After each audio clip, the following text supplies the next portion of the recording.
अस्सलाम वालेकुम दोस्तों, आपके अपने चैनल प्योर देसी टिप्स में हम आपको खुशामदीद कहते हैं। मेरी तमाम दोस्तों से गुजारिश है कि चैनल को सब्सक्राइब कर लें और बेल आइकन को दबाना हरगिज़ ना भूलें ताकि आने वाली हर वीडियो आपको मिल सके।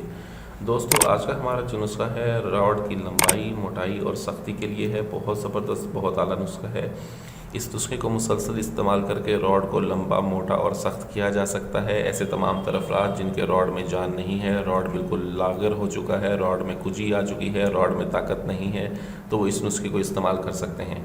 इसमें हमने इस्तेमाल करना है जड़ सुंबल का 2 तोला, जुल्फ़ सुंबल का हम इसमें इस्तेमाल करेंगे 1 तोला, ज़ाफ़रान का हमने इसमें इस्तेमाल करना है 7 ग्राम, और उसके अलावा हमारे पास ये 3 तेल हैं। इसमें एग ऑयल है, ठीक, अंडे की जर्दी का तेल है, रोगन लौंग और रोगन तिल है। हमारे पास ये तीनों हमने तेल लिए हैं 40-40 ग्राम। ये 120 ग्राम टोटल तीनों तेल हो गए हैं। ठीक है, अब हमने करना ये है कि इन तीनों चीज़ों को हमने अलहदा-अलहदा, ठीक है, तीनों चीज़ों को हमने अलहदा-अलहदा सफ़ूफ़ बनाना है खरल की मदद से। ग्रैंड ना करें इसे, ग्रैंड हरगिज़ ना करें इसको, खरल की मदद से कूट के बिल्कुल बारीक सफ़ूफ़ बनाएं। सफ़ूफ़ बना के इन तीनों को अलहदा-अलहदा महफूज कर लें। फिर आपने ये तीनों तेल जो हैं, इन तीनों तेलों को कढ़ाई में डाल देना है। कढ़ाई में डाल के इसको पकने दें तेल को। जब तेल गर्म हो जाए तब आप सबसे पहले जुल्फ़ सुंबल डालेंगे। जुल्फ़ सुंबल का सफ़ूफ़ उसमें डाल के इसको अच्छी तरह से जलाएंगे।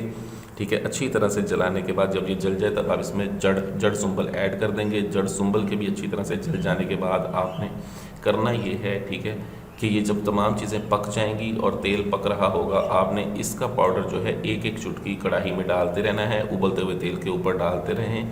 ठीक है, एक एक चुटकी लें और डालते रहें। इस तरह ये सारा तेल जो ज़ाफ़रान है वो इसमें ऐड कर दें और चूल्हे की आग को बंद कर दें। तेल के ठंडा होने के बाद इसको महफूज करें। इसको रोज़ाना रात को मालिश करें। रॉड को लंबा, मोटा और सख्त करता है। बहुत ज़बरदस्त, बहुत आला नुस्खा है। इस नुस्खे को आप हमसे मंगवा भी सकते हैं बना बनाया। ठीक है, वीडियो अच्छी लगी हो तो इसे लाइक, शेयर और कमेंट ज़रूर करें। मुझे अगली वीडियो तक के लिए इजाज़त दें। अपनी सेहत का बहुत ख्याल रखें। शुक्रिया। अल्लाह हाफ़िज़।